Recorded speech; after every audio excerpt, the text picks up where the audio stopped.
A dissertação de mestrado defendida pelo então juiz federal Wilson Witzel, hoje governador do Rio de Janeiro pelo PSC, tem ao menos 63 parágrafos copiados de trabalhos publicados por outros 6 autores, incluindo um artigo inteiro e a íntegra de um capítulo de outro texto. O trabalho Medida Cautelar Fiscal foi apresentado à Universidade Federal do Espírito Santo ao fim de um mestrado em Direito Processual Civil, em maio de 2010. A dissertação pode ser lida na íntegra aqui. Witzel trata do instrumento criado em 1992 para auxiliar a cobrança de dívida fiscal por vias judiciais.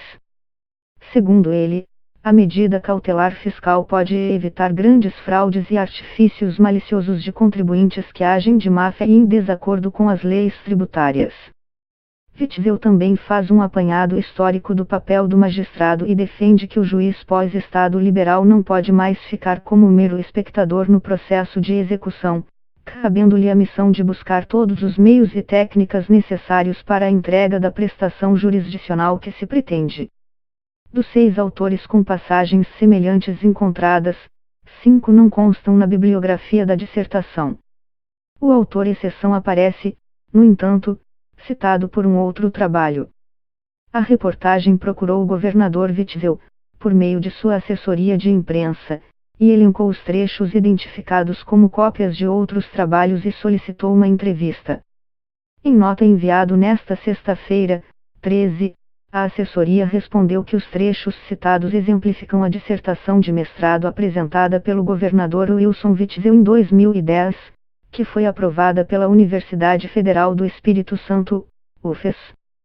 E completou, como toda obra acadêmica, a tese de Witzel se utiliza de citações de diferentes autores e fontes que compõem a abordagem teórica sobre o tema. Não há dúvida sobre o fato de o texto da dissertação não ser apropriado para a obtenção do título, afirmou um professor da Universidade de São Paulo, USP, especialista no assunto, sob condição de anonimato por temer represálias. A dissertação analisada efetivamente diz respeito ao direito de paternidade das obras copiadas, pois seus autores originais não são identificados e sequer constam da bibliografia, completa ele. Segundo cartilha produzida pela Universidade Federal Fluminense, o plágio acadêmico ocorre quando um aluno retira, seja de livros ou da internet, ideias, conceitos ou frases de outro autor, que as formulou e as publicou, sem lhe dar o devido crédito, sem citá-lo como fonte de pesquisa. Em parte dos plágios identificados no âmbito acadêmico, os alunos fazem pequenas modificações nos trechos copiados a fim de evitar flagrantes, a exemplo do uso de sinônimos e de uma redação diferente da primeira frase do parágrafo. Ou seja, dizer a mesma coisa apenas alterando algumas palavras. Um dos subcapítulos do texto de Witzel copia, com alterações sutis, todos os 20 parágrafos e todas as 9 citações do artigo Fraude de Execução, escrito pelo professor e desembargador aposentado José Maria Rosa Teixeira em 2003, na revista digital Páginas de Direito. O exemplo abaixo traz as alterações sutis em relação ao texto original. Witzel, a fraude de execução tem algumas semelhanças com a fraude contra credores, que está regulada nos seguintes termos pelo Código Civil vigente. Em outra seção do texto de Witzel, há 10 parágrafos consecutivos com trechos bastante semelhantes à introdução inteira do artigo a penhora como pré-requisito da execução fiscal, de que o Charada, advogado tributarista e membro da Academia Paulista de Letras Jurídicas, publicado em 2007. Arada, logo, se há morosidade nas execuções fiscais, a culpa não é apenas do judiciário. Por isso, parece óbvio que transferir a execução fiscal para o âmbito da administração não irá resolver o problema. Witzel, portanto, se há morosidade nas execuções fiscais, a culpa não é apenas do judiciário. Por isso, parece óbvio que transferir a execução fiscal para o âmbito da administração não irá resolver o problema, ou por certo irá agravar. Witzel também copiou 11 parágrafos de um artigo escrito em 2005 por 2 estagiários da Advocacia Geral da União no Rio Grande do Sul. Em um deles, que segue abaixo, a cópia é feita sem alterações. Texto original, A competência ratione materia e, em razão da matéria, é aquela que se refere à natureza da causa, podendo ser vista sob duas vertentes. Para evitar plágios, parte dos professores utiliza ferramentas que cruzam os trabalhos entregues pelos alunos com base de dados que reúnem milhares de textos acadêmicos a fim de descobrir eventuais problemas de autoria. Esta reportagem, por exemplo, foi produzida com auxílio do serviço Turnitin. Por outro lado, alguns estudantes utilizam ferramentas que sugerem, por exemplo, sinônimos e mudanças na redação nos trechos copiados a fim de driblar a fiscalização digital feita pelos professores. Os casos de suspeita de plágio são tratados no âmbito dos direitos autorais. Para um dos especialistas ouvidos pela reportagem, como esse tipo de plágio envolve também a instituição que aprovou e publicou a obra e a comunidade acadêmica, o plágio é mais próximo da cola do que da pirataria. Há dois caminhos.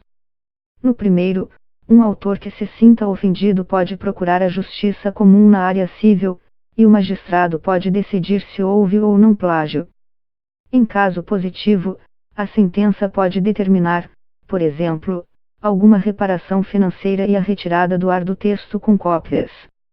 No âmbito da universidade, quando há denúncia envolvendo a cópia de trabalhos submetidos a bancas examinadoras, abre-se uma sindicância para apurar o ocorrido. Parte das instituições estaduais e federais do país criou comissões voltadas a esse fim. Em alguns casos, a punição pode chegar à perda do título obtido. A Universidade Federal Fluminense instituiu em 2008 uma comissão de avaliação de casos de autoria, a fim de avaliar denúncias, dar pareceres e, principalmente, promover entre os alunos a importância do direito de um autor sobre as suas ideias. Flávia Clemente, professora adjunta do Departamento de Comunicação Social da UFF, integra essa comissão desde seu surgimento. Segundo ela, em 2008 eram analisados cerca de 5 casos por semestre de trabalhos apresentados em bancas de examinadores com indícios de plágio. Hoje esse total mal chega a 1 por semestre. O processo educativo é muito mais eficiente que o punitivo. A gente faz muita palestra, mostra e ensina os alunos a pesquisarem, a citarem corretamente outros autores, porque nas novas gerações muitas vezes isso é feito sem dolo, sem intenção, afirma Clemente. Em maio deste ano, o jornal o Globo revelou que o governador colocou em seu currículo um doutorado em andamento em ciência política na UFF com intercâmbio na Universidade Harvard, nos Estados Unidos. Mas ele não cursou a instituição americana nem se candidatou ao processo de seleção para uma vaga lá.